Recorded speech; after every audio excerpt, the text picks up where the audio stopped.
Okay, I'm Robert Broom with WEAC Radio and DCMediaGroup, and I'm here with Captain Jason Wright.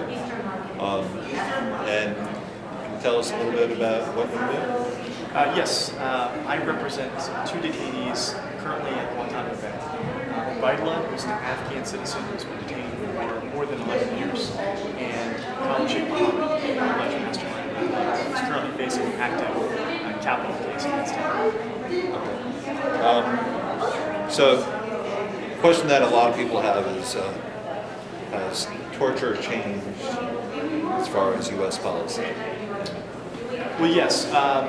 There was a 2006 act that was passed to ban torture or other cruel, inhuman, and degrading treatment. This was a response to what happened to so-called high-value detainees who were subjected to torture at black sites, foreign locations abroad.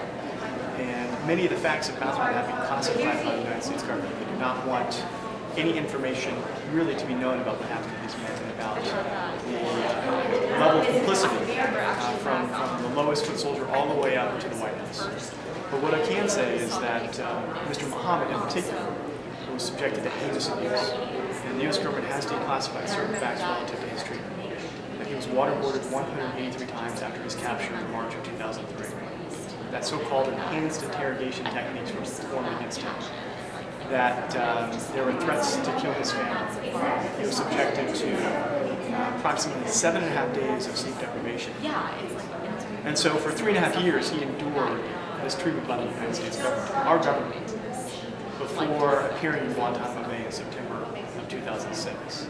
So as far as torture is concerned, the U.S. government has done it. Right now at Guantanamo Bay, I don't have reason to believe that detainees are being tortured by soldiers. However, there is a far more insidious problem going on right now, which is the threat of indefinite detention. That is, detention for the remainder of their lives without trial. Now, Mr. Mohammed actually does have a trial right now. He has an active capital case against him. It was arraigned last May, and we're currently in the pretrial motions phase.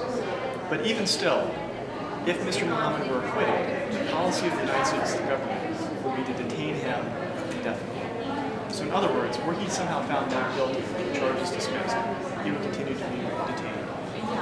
With Mr. Ubaidullah, he has no charges.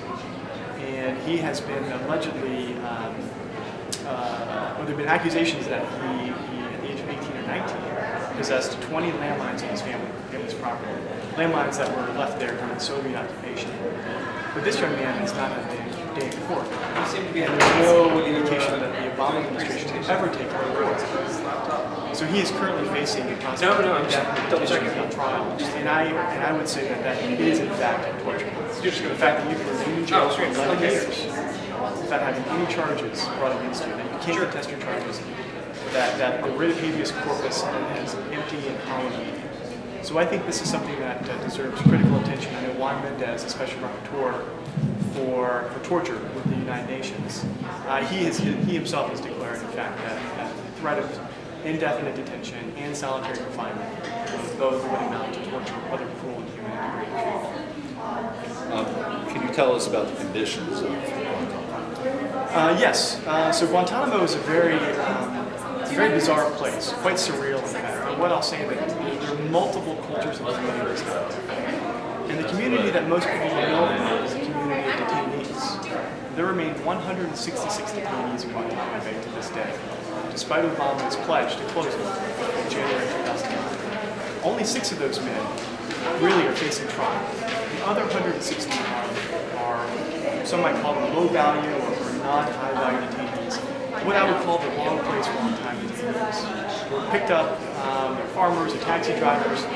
Some of them may have allegations of being combatants on the battlefield. But these men have been there for a number of years now, as mentioned for 11 years.